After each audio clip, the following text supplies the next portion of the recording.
It is California. Welcome, Eric Gales. How are you? Hey man, how you doing? Feeling great. Doing fantastic. Great to see you as always.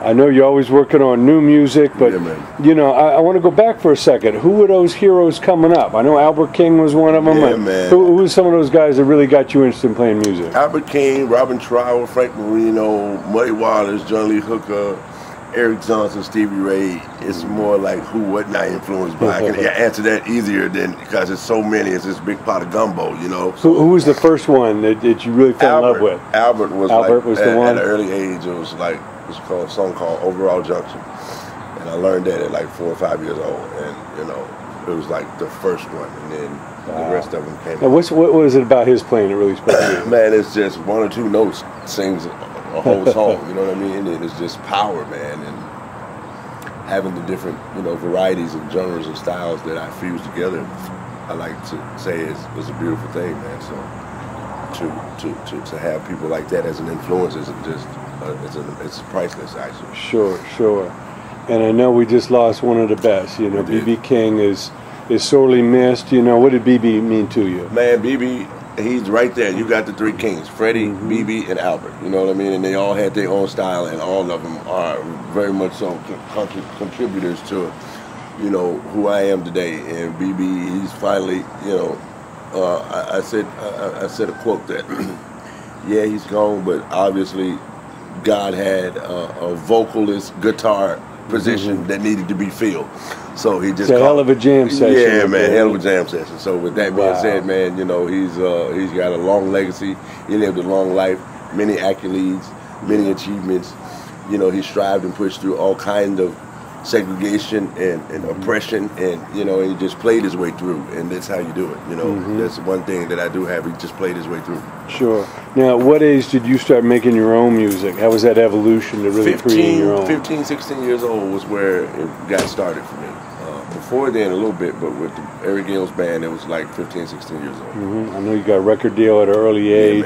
Yeah, man. Did it happen kind of naturally, or you know, what was that evolution like, kind of being thrown into that level of responsibility? I was ready, man. I had my big brother there for me, so I was ready, man. I was ready to go, and without a doubt, it was absolutely the time of my life, and it was a nice setup for me for the rest of my life, because my brother always told me that I'm not going to always be here, and you know, the day came, and it's just, honestly, you know, priceless information that he gave me to, you know, take along with me in the future. So with that being said, I'm just, you know, cherishing everything that my brothers told me.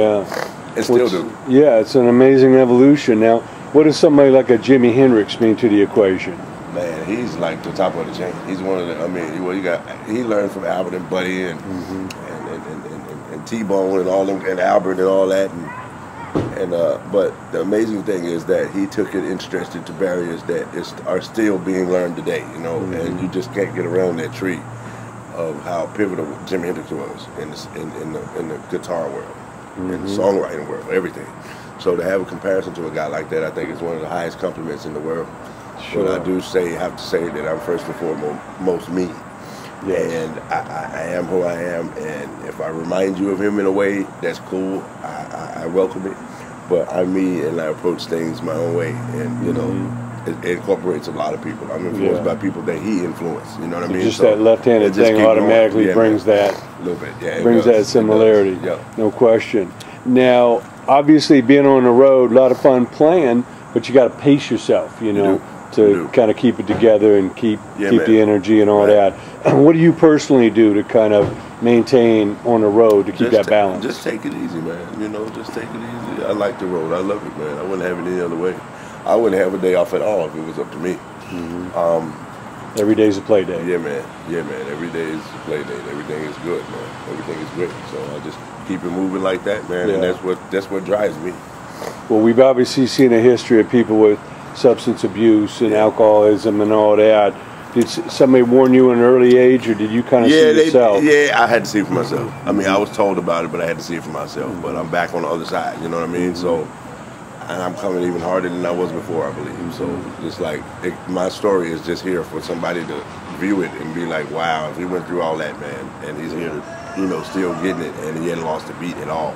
then that's inspiration. You know, so if I send one person home inspired, that's an achievement for me. Sure. Yeah, man. Now, obviously, musical is a universal language. What are some of the faraway lands that this music has taken you? Brazil, France, Italy, Germany, Switzerland, Sweden, Austria, all over, man. And I'm just now, you know, scratching the surface, man. So it's going to be a lot more. Do you kind of feel like an ambassador some days? I do. Taking the American music to the absolutely, man. to the world. Yeah, absolutely. Yeah. That's exciting thing. I'm absolutely ready, man. Absolutely I mean, ready. you look at those legends of, you know, British players, the Jimmy Pages and the Eric Claptons and all that. Right. They were steeped in American music. They were. They were. They were. Absolutely. So to keep that alive, like I say, we're losing some of the kings. You know, very, very important to keep our legacy going as the innovators. Right. You're right. I agree. I absolutely agree. Yeah. And all that you've seen in business and all that, what other advice do you give to those young players, young bands today? They need to concentrate or avoid to, you know, keep you know, finding that unique style of their own. Stay focused on that mission, man. I mean, no matter what, stay focused on that mission, man. Let the passion drive you. The passion is going to always, it never will let you down. So keep that passion, man. Whatever you got to do to get that passion, keep it. Because it's ultimately going to be your friend. Yes. And please tell us about the latest music.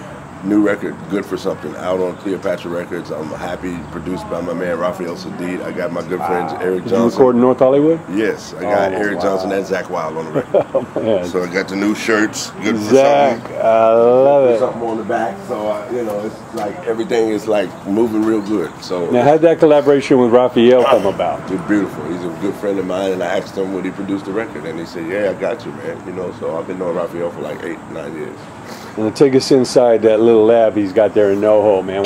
What makes that special? It's an enterprise, man. It's the vibe. It's the everything, the energy, the passion. He's got all the gear. He's got everything.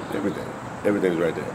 Wow. He has what it takes to get the job done, and then some. And what makes him a special talent to be able to pull out the best in you? He inspires me. Anybody that inspires me is a great pull for me. So I thought, like, why not get my friend to do it? You know what I mean? So I'm there. As the business has evolved, you know, music stays the same, but kind of the landscape around you has changed. How do you deal with the changes in the music business around what you do? I adapt, man. I stay stern in what I feel like I need and what I should have coming my way. And from that, I stay stern and not try to let that get in the way of the passion, man. Again, I go back to talking about the passion, man. That's ultimately it for me. So when I, you know, take away all those elements and just hold to that passion, then we're good.